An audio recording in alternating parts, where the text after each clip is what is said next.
Oke, assalamualaikum warahmatullahi wabarakatuh. Selamat pagi untuk kelas 8 IPA SMP Darussalam. Nah, ini kita masuk ke pertemuan ke-11 materi IPA. Ini lanjutan dari pertemuan ke-13 kemarin. Nah, untuk hari ini kita akan bahas tentang sistem pencernaan pada manusia ya. Dari sistem pencernaan pada manusia sebelum tubuh itu mengekresi makanan, nah kan ada beberapa proses pencernaan yang harus dilewati. Nah, yang pertama di sini ada gambarnya, meliputi organ apa saja. Yang pertama mulut, di sini ada kerongkongan, lambung, usus halus, usus besar, dan juga anus. Nah, di sini kita akan bahas satu persatu. Oke, kita masuk ke bagian-bagian sistem pencernaan pada manusia. Nah, dalam setiap bagian dalam sistem pencernaan manusia itu terjadi gerakan yang penting untuk meneruskan makanan dari satu bagian ke bagian lainnya. Dari mulut sampai ke bagian bawah itu ke bagian anus pembuangan ya. Nah, berikut ini bagian-bagian yang pertama, mulut. Gerakan apa saja sih? Di mulut itu ada proses apa saja? Di mulut itu ada proses pengunyahan. Kalau di tenggorokan ataupun di kerongkongan nih, itu ada gerakan peristaltik atau dorongan gitu. Terus kalau dari lambung itu ada otot eh, atas lambung bereaksi agar makanan itu bisa masuk. Otot bawah juga lambung mencampurkan makanan dengan zat pencernaan. Otot apa sih yang di lambung? Ototnya itu adalah otot polos. Terus di bagian usus halus itu juga sama, menggunakan gerakan peristaltik juga, usus besar juga sama.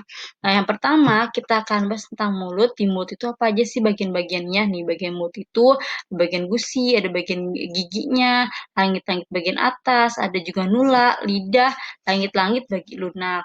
Terus di sini kalau fungsi-fungsinya tersendiri kan kalau gigi untuk mengunyah makanan kan dari kompleks yang besar menjadi kompleks yang lebih sederhana. Terus di bagian lidah juga untuk apa? Pengecap rasa. Lidah juga untuk membolak-balikan makanan dan juga mendorong suatu makanan ke bagian organ selanjutnya dalam proses pencernaan.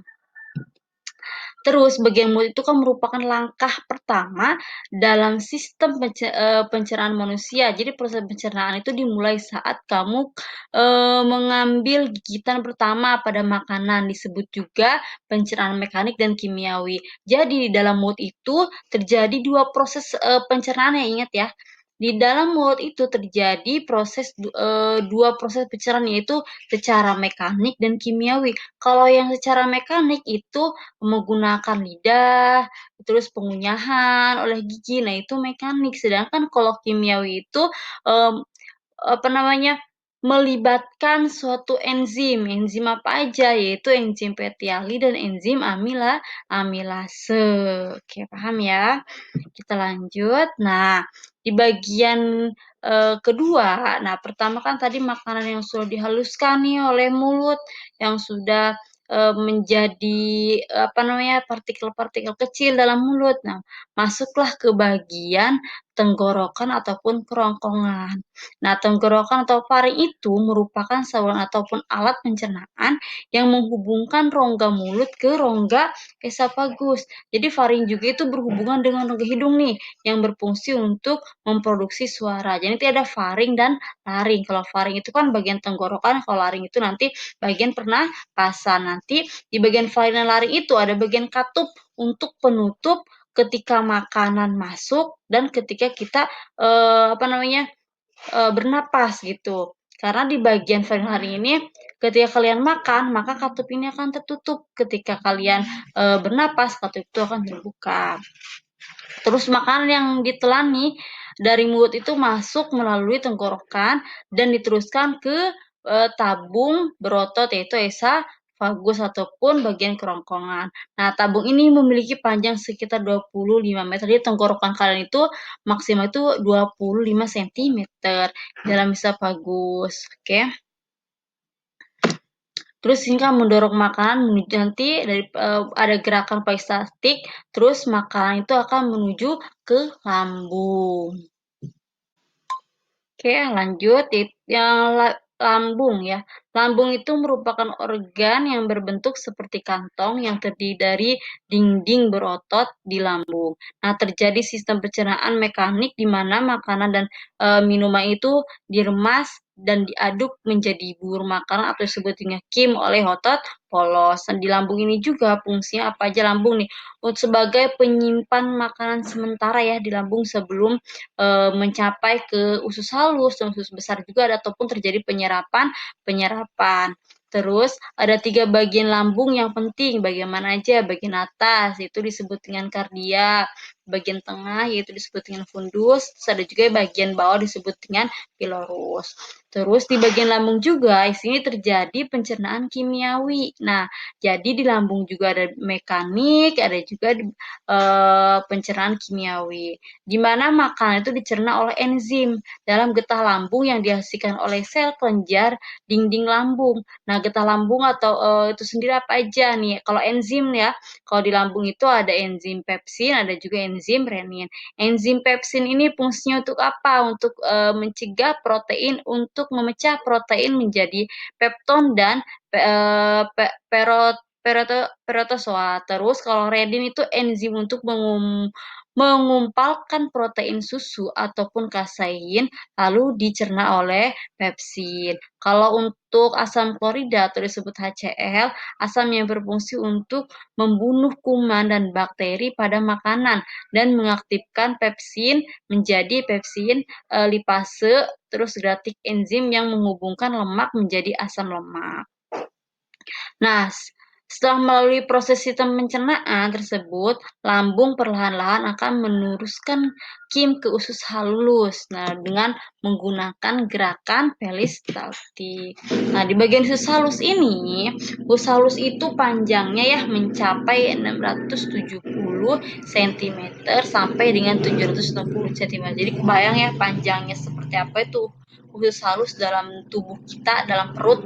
Nah, terjadi apa aja di dalam usus? Yaitu terjadinya penyerapan nutrisi paling banyak terjadi di saluran pencernaan ini. Jadi di usus halus nih terjadinya penyerapan. Kalau tadi di lambung kan untuk mengaduk suatu makanan yang dari tenggorokan tadi ya, yang terus mengaduk suatu makanan, menyimpan suatu makanan di lambung, lanjut ke bagian usus halus. Di usus halus baru nih ada penyerapan nutrisi yang paling banyak. Nah, saluran pencernaan ini.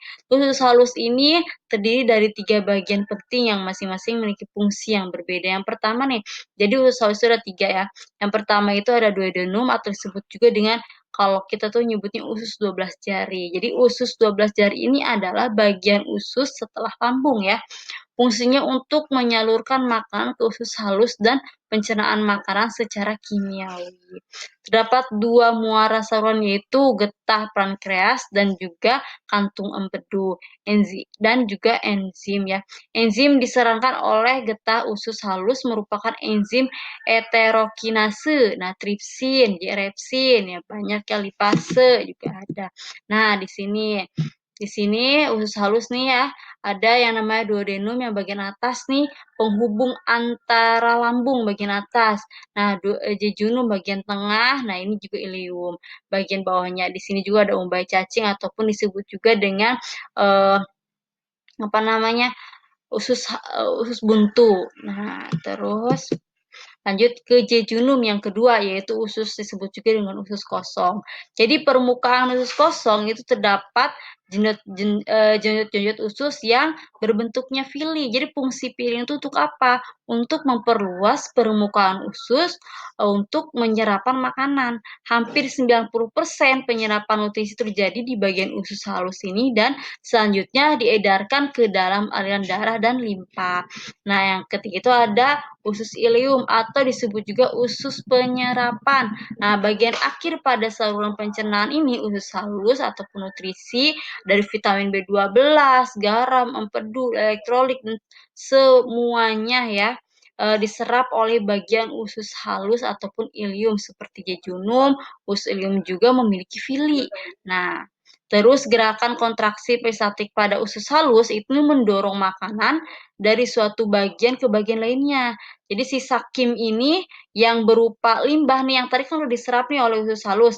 Nah, berarti kan gerakan kontraksi peristaltik pada usus halus itu mendorong makanan kan dari suatu, bagian ke bagian lainnya. Terus sisa kim yang berupa limbah tadi diteruskan ke sistem pencernaan berikutnya yaitu usus besar. Jadi kan tadi yang namanya di usus halus ini terjadi penyerapan secara besar-besaran nih, penyerapan semua, vitamin, mineral, pokoknya seluruh makanan yang kita konsumsi itu diserapnya di bagian usus halus. Terus ketika sudah ada penyerapan di usus halus otomatis kan tinggal ada sisa-sisa aja ya, sisa-sisa kim yang tadi penyerapan tersebut, nanti sisa-sisa makanan ini atau sisa penyerapan ini akan menuju ke bagian usus besar. Nah, di bagian usus besar dari sisa-sisa penyerapan makanan dan air diserap di usus besar lalu disimpan sebagai feses ya,